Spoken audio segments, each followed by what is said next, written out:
Hi, my name is Erin Fisher, and I am your child's art teacher this year. This video is mainly aimed to parents of students who are in the 8th grade advanced class and the 7th grade intermediate class. These two classes are usually a very complex group of very different students at different levels of visual art development. So there might be students who are very much ahead, others that are trying to catch up. Because some of these students might not have had art in several years. They might not have had a very good program in elementary school. They might have come from a state somewhere or another town that had no art program. So these diverse groups are especially challenging, and usually the classes are rather large. I've been able to handle the technology. We have some of the same problems with preteens in middle school on the computers as we do just at school. So it has become very much like real school. And we hope that these students will be able to come back to school in at least some kind of hybrid type education model. What I want to do is just tell you a little bit about me, show you about my classroom, and help you navigate like your child would so that you can see what they are expected to do every day. As I said, I'm Erin Fisher. I've been teaching 37 years in Richland 1. And I've had 16 different principals, and I've been in 6 or 7 different schools. I still love my job. I love it about 95% or more. It is exhausting though. My husband, I think, has been wanting me to retire for some time, and I've retired a couple of times, but I really do think that with a quality art program, your child can learn things that can help him or her in other academic pursuits and in a job in the future. What I'm going to do is share the screen. This is what I do almost every day. I do it a little differently in my classroom. I do have a large monitor that I'm able to hook up to the school's laptop or the district laptop.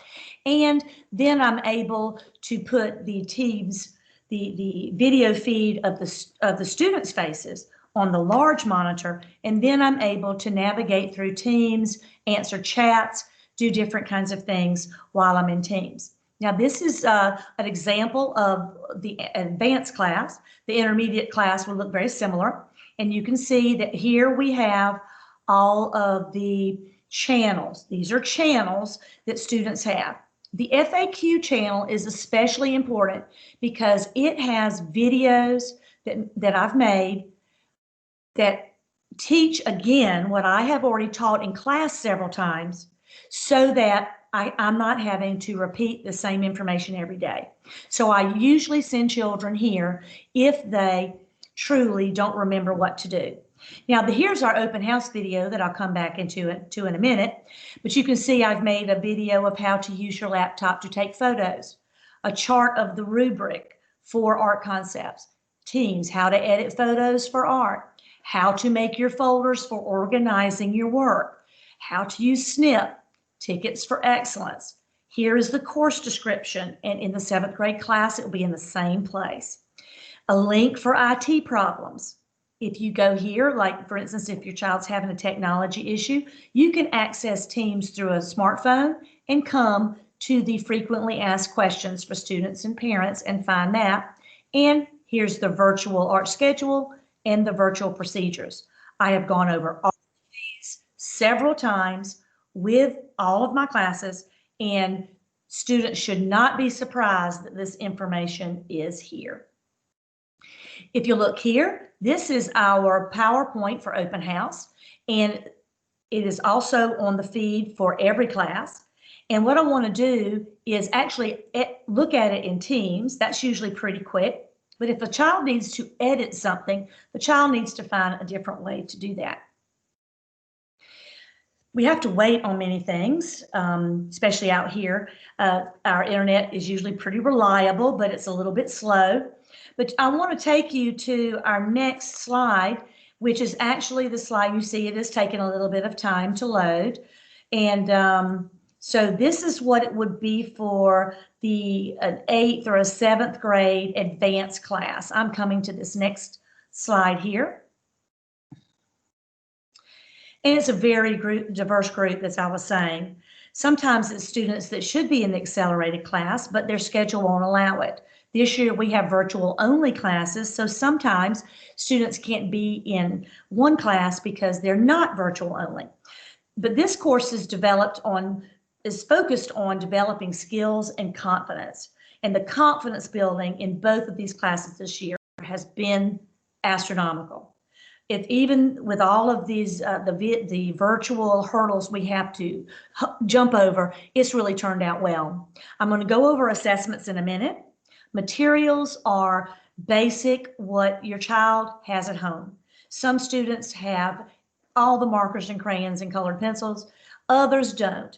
Some have thrown them out because there's no longer any younger children, but all of basic materials like markers, crayons, and color pencils can be picked up at the grocery store if you're out shopping, or Dollar Tree or Dollar General, which is actually where I shop. As I said, there's a variety of units that are based in realism, nature. If we were in school, we might do some sets to help the drama department, and obviously a pottery unit. But again, since this focus is on developing skills and confidence, it is very hands-on on my part, very specific, step-by-step instruction so that students can learn. Now, I was showing you about those videos. One of the videos shows students how to make art assignment and photograph folders in which to save their work. Also, students could open here, and most pictures taken with the laptop are going to come into downloads. Sometimes they come into pictures. So students are going to have to pull them out of downloads and see the art assignment folder here and the art photos that I put as an example. This is my work folder that I use to upload information.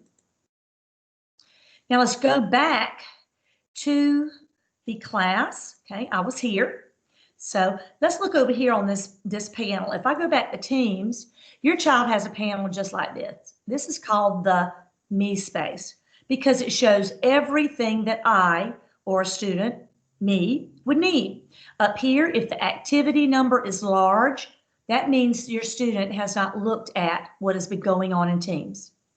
If there are numbers there, that means that there's a chat, usually from a teacher. If there are numbers here, that means some things have been going on here. If there are numbers here, that shows how many assignments have been edited or updated.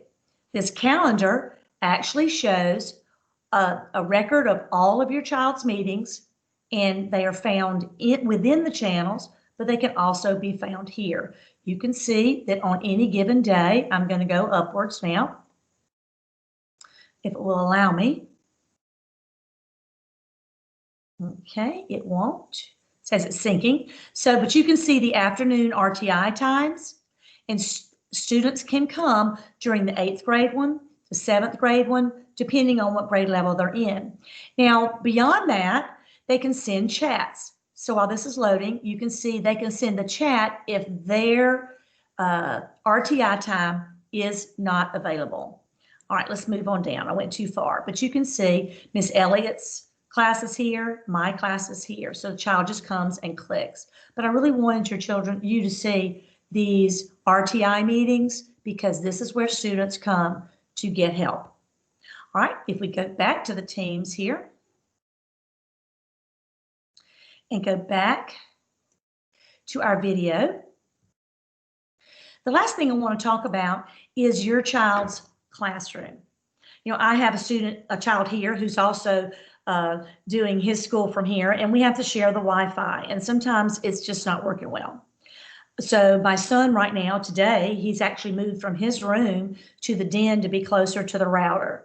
And that might be a problem for one of your children, I don't know. Next, I need you to find a place that's well lit and encourage your child to keep the place well lit. They want to still be in bed.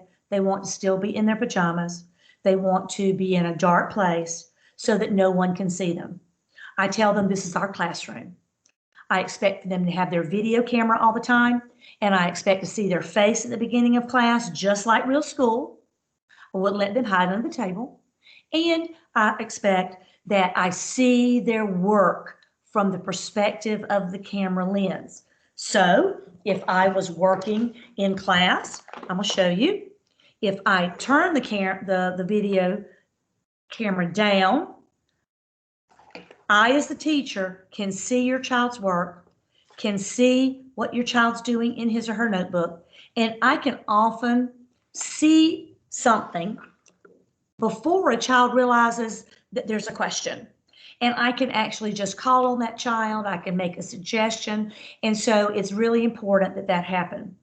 Also, if I call your child and your child does not answer, and your child has the video off, but your child is in the meeting, that is cutting class.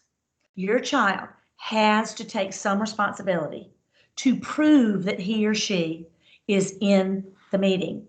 And the participants panel, as you can see, in a real class meeting, this would show every student in the class, and students raise their digital hand. I call on those students, monitor student work, then I go throughout the list and I call on students who have not voluntarily participated. And I give each child ample time to respond at least twice during a class period. So please encourage your child to participate fully. I hope that this has been helpful to you. Of course, you can always send me an email. I've asked the students to not email me, but for us to use our Teams chats and messages in Teams to communicate so we can free up the email. Please encourage your child to do his or her best for this whole virtual time period and when we hopefully move into hybrid. Bye and have a nice day, and don't hesitate to contact Creighton if you have concerns.